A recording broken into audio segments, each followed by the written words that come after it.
so I watched Maid's Revenge. Now, normally, I stay very far away from dramas with bad endings because life is already stressful enough and I don't need fictional characters making it worse. But this drama kept showing up everywhere and people seemed obsessed with the story. Also, the episodes are short, and short episode dramas usually mean less pointless side plots.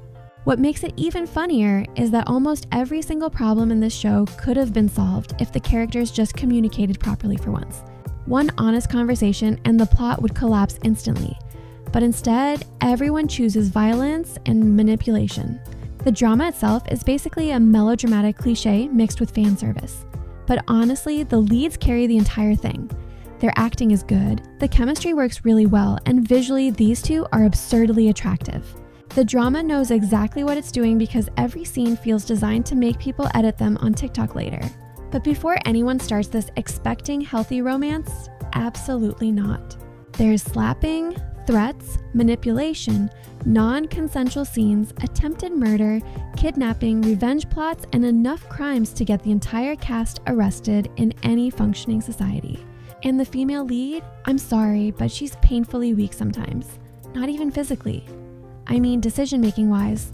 Though to be fair, the male lead isn't exactly operating with maximum intelligence either. These two spend most of the drama trapped inside misunderstandings that could have been solved in under 5 minutes. The story follows Dong Xinyao, whose mansion gets attacked and looted while her father is killed during the process. The only survivors are her and her stepsister. Before dying, her father gives her a jade token and tells her to go to the governor's mansion because she was apparently betrothed to them. Xinyao immediately accuses the male lead of killing her father, but what gets me is that it's painfully obvious he's not actually the murderer. Even the drama isn't trying that hard to hide it. But instead of clearing up the misunderstanding like a normal human being, this man decides to lean into the villain role completely. He takes her back to his place, handcuffs her to a bedpost, takes his shirt off for absolutely no reason other than fan service, threatens her with a knife, and says he's not interested in a virgin. Later, our female lead eventually escapes the handcuffs and heads over to the governor's mansion only to find out her half-sister is already there impersonating her. And now she has no way to prove her identity because she conveniently dropped the jade token earlier when the male lead carried her away. Also, I have a serious question.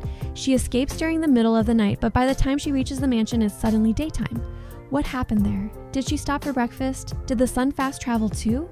But honestly, this is the wrong mindset to have while watching dramas like this. The secret to enjoying these shows is to stop asking logical questions.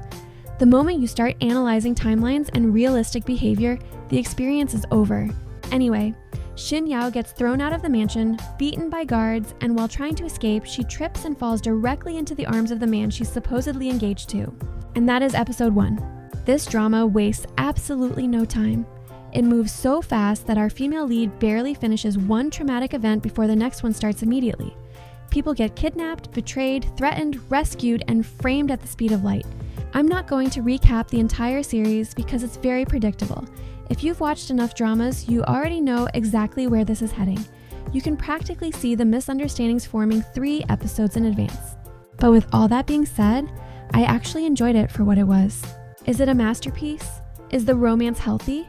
Should these characters be making life decisions unsupervised? The answer to all of that is definitely no.